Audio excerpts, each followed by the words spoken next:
Hello everyone, in this video I'm going to show a step-by-step tutorial on how to change passcode on Mega account. So first we're going to go to our Mega app. Then you're going to click on the menu section on the lower right corner. Then once you're here, you're going to click on settings.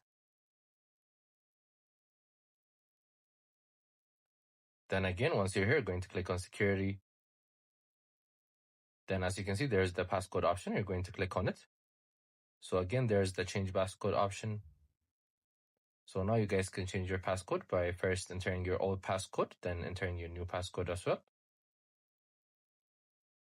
You'll re-enter it. Then once you're done, your passcode has been changed automatically.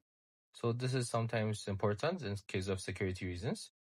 In case you have the same passcode for a long time, it's better to change it once in a while. So that's how you basically do it. I hope you guys like this video. Subscribe for more, like for more, share for more. I hope to see you again. Goodbye.